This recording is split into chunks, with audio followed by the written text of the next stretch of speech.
एक दिन बबली कबूतरी लूसी को लेकर शॉपिंग करने जा रही थी। वो एक चिड़िया से टकरा जाती है।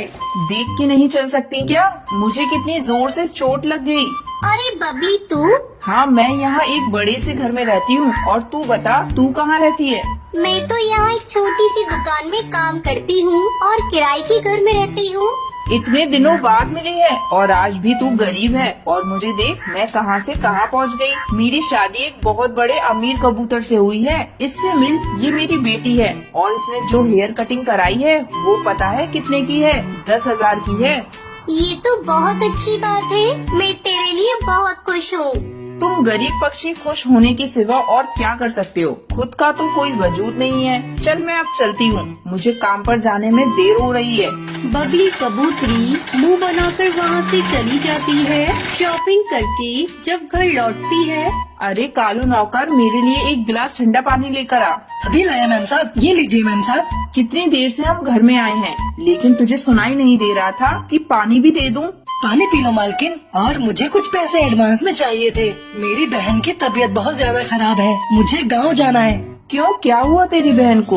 वो बहुत बीमार है। डॉक्टर भी अभी कुछ बता नहीं पा रहे हैं कि उसे हुआ क्या है। तू कान खोलकर सुन ले, मेरे घर में बीमारी की बातें मत किया कर। जब तू जाएगा तो पैसे ले लेना। अब जाओ यहाँ से।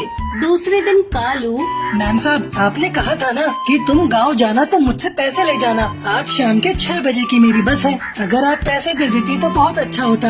एक काम कर, अभी बहुत समय है, जाकर पहले झाड़ू लगा ले। कालू झाड़ू लगा रहा था, तभी बबली कबूतरी चिल्लाने लगती है। अरे तू पूरे समय झाड़ू लगाता रहेगा क्या? जा जाकर बर्तन भी साफ कर ले।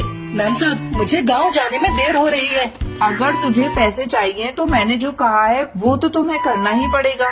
थोड़ी देर बाद, मैम साहब, मैंने सारा काम कर लिया, अब तो मुझे पैसे दे दो।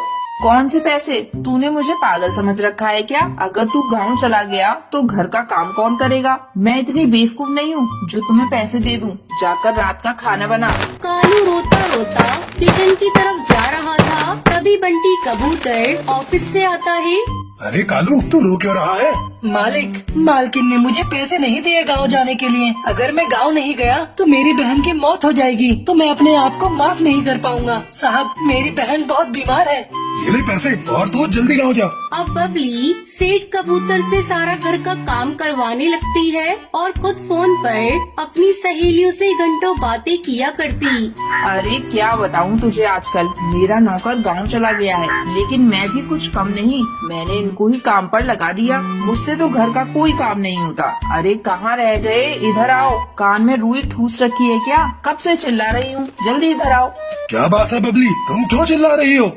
देखो, कान खोलकर सुन लो, मुझसे कोई उम्मीद मत रखना। सारा काम आज से तुम्ही को करना पड़ेगा। तुमने नौकर को छुट्टी दी है और तुम ही अब झाड़ू, बर्तन, पोछा और मेरे कपड़े भी धोगे। और लूसी को भी तुम्हें ही तैयार करना होगा। लेकिन बबली, मुझे तो मॉर्निंग में ऑफिस भी जाना होता है। ठीक है, तो सारा काम रात में करो और सुबह जल्दी उठकर काम करो। तुम्हें बड़ा शौक था नौकर को छुट्टी देने का, अब भुगतो। और ऑफिस से जाने से पहले अपना क्रेडिट कार्ड मुझे देते जाना। मुझे आज शॉपिंग भी करनी है। बंटी सेठ अपनी घमंडी पत्नी के व्यवहार से बहुत ही दुखी था। डेली ऑफिस लेट पहुंचने के कारण बंटी का बॉस उसे काम से निकाल देता है। कई महीने बीत जाते हैं, बंटी कबूतर को कोई ढंग की नौकरी नहीं मिलती। इस बीच उनका गाड़ी बंगला बिक जाता है। वो सभी रोड पर आ जाते हैं। तब बंटी कबूतर बबली से कहता है, ये सब तुम्हारे घमंड के कारण हुआ है। तुमने गरीब की बद्दुआ ली है। ये सब उसी का नतीजा है कि आज हम लोग भी गरीब हो गए। बहुत समय पहले राजस्थान के जंगल में टूनी चिड़िया अपनी बहू टुनटुनी चिड़िया के साथ रहती थी। शादी के कुछ साल बाद ही टुनटुनी चिड़िया के पति की मौत हो गई थी। पति की मौत के बाद टुनटुनी चिड़िया ने कुछ गाय को पाल लिया और उसका दूध बेचकर घर का खर्च चलाने लगी। एक दिन टूनी चिड़िया की बहू टुनटुनी चिड़िया उससे कहती है, माँ जी, मुझे बहुत ही स्वादिष्ट दही जमाना आता है। मैं सोच रही हूँ दूध के व्यापार के साथ साथ क्यों न हम लोग दही जमा कर बेचे। हमारी आमदनी दुगनी हो जाएगी। फिर हम पिंकी को अच्छी शिक्षा दे पाएंगे। बहू, तुम्हारा विचार तो बहुत अच्छा है। ऐसा करती हूँ, मैं 2-4 गाय और खरीद लेती हूँ। अब दोनों सास बहू दूध के साथ साथ दही जमाकर बेचने लगी। अरे वाह टुनटुनी बहन, ये तो तुमने बहुत अच्छा किया। हमें दही लेने के लिए शहर के जंगल जाना पड़ता था। यहाँ जो कालू दही बेचता था ना, उसकी क्वालिटी तो बिल्कुल घटिया होती है। ऐसा करो, तुम मुझे 20 थैली दही की पैक करके दे दो। मेरी बहू को मायके जाना है। अभी देती हूँ हरी काकी। इस तरह जंगल के पक्षी टुनटुनी चिड़िया से दही खरीदने लगे। एक दिन जमींदार कड़कनाथ से टुनटुनी चिड़िया की दुकान पर आता है। टूनी, मैंने सुना है तुम्हारी बनाई हुई दही बेहद स्वादिष्ट होती है। हाँ हाँ मालिक, आपने बिल्कुल सही सुना है। अब अपने मुंह से क्या तारीफ करूँ? ये लीजिए, इसे खाकर बताइए इसका स्वाद कैसा है। टुनटुनी चिड़िया जमींदार को दही खाने के लिए देती है। वाह वाह, इसका स्वाद बेहद लाजवाब है। बस मुझे ऐसी ही दही चाहिए। मेरे बेटे की शादी 2 दिन बाद है। मुझे दही बड़े बनवाने हैं, तो तुम मुझे 10 किलो दही दे देना। मिल जाएगा मालिक। ये सब देखकर कालू कौआ जल भुन जाता है। मैं इस टुनटुनी को नहीं छोड़ूंगा। इसकी वजह से मेरा धंधा चौपट हो गया। इसे तो मैं सबक सिखा कर रहूंगा। अगले दिन टुनटुनी चिड़िया अपनी सास टूनी के साथ मिलकर जमींदार के लिए दही जमाती है और उन्हें रखकर अपने गाय को दाना पानी देने दोनों सास बहू चली जाती हैं। उधर कालू कौआ बहुत सारे नींबू लेकर टुनटुनी चिड़िया के घर आता है और उनका रस निकाल कर रख लेता है। घर में किसी को न पाकर कालू कौआ बहुत खुश होता है। अब देखता हूँ ये टुनटुनी चिड़िया जमींदार को कैसे दही देती है। जब ये कड़वे दही बड़े जमींदार के मेहमान खाएंगे तो थू थू करने लगेंगे। फिर जमींदार इन दोनों सास बहू को मौत के घाट उतार देगा और मेरा रास्ता भी साफ हो जाएगा। इस तरह कालू कौआ साथ में लाए हुए नींबू के रस को सारे दही में मिला देता है और चुपचाप वहाँ से चला जाता है। थोड़ी देर बाद दोनों सास बहू गाय को दाना पानी देकर घर वापस लौटती है। माँ जी, अब जल्दी चलिए, हम लोग कड़कनाथ के यहाँ ये सारे दही के पैकेट पहुँचा देते हैं। तभी पिंकी चिड़िया स्कूल से घर वापस आ जाती है। माँ, मुझे ये दही दो ना, मुझे भी दही खाना है। नहीं बेटा, ये दही जमींदार के यहाँ देने हैं। बहू, जब पिंकी को दही खाने का मन है तो उसे एक पैकेट दही का दे दे।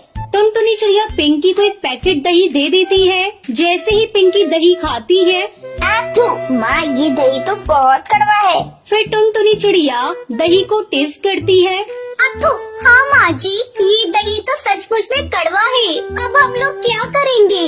टुनटुनी चिड़िया भगवान का नाम लेकर दही के पैकेट को आंगन की मिट्टी में दबा देती है। हे भगवान, अब हमारी इज्जत आपके हाथों में है। किसी तरह जमींदार कड़कनाथ के कहर से हम लोगों को बचा लेना। अगले दिन टुनटुनी चिड़िया अपने आंगन में जाती है और बहुत सारे दही के पैकेट पेड़ पर लटके हुए देखकर हैरान हो जाती है। भगवान, आपने मेरी लाज रख ली। माँ जी, जल्दी आइए, ये देखिए, आंगन में चारों तरफ दही के पैकेट उगे हुए हैं। टूनी चिड़िया भी दही के पैकेट पेड़ पर लटकते हुए देखकर हैरान रह जाती है। फिर जल्दी जल्दी दोनों सास बहू दही के पैकेट को तोड़ती हैं और जमींदार के घर पहुंचा देती हैं। उस दिन के बाद से टुनटुनी चिड़िया उस पेड़ पर लटके दही के पैकेट को भी अपनी दुकान पर बेचने लगती है। सभी उस दही को खाकर तारीफ करते हैं। इस तरह टुनटुनी चिड़िया अपने परिवार के साथ खुशी खुशी रहने लगती है।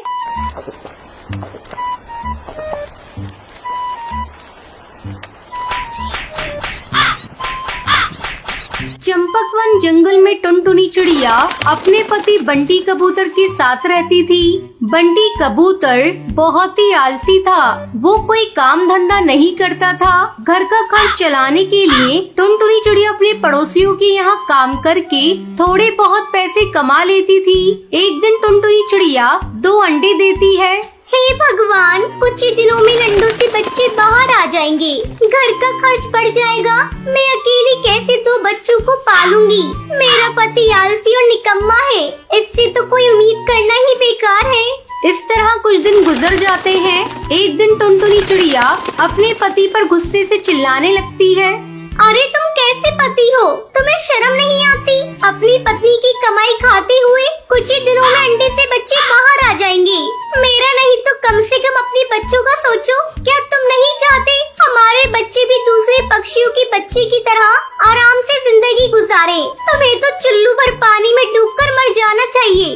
कमबख्त, तू मुझे चैन से सोने भी नहीं देती, जब देखो तब चिक चिक करती रहती है। जा, मैं नहीं कर रहा तेरे बच्चों की देखभाल। मैंने नहीं कहा था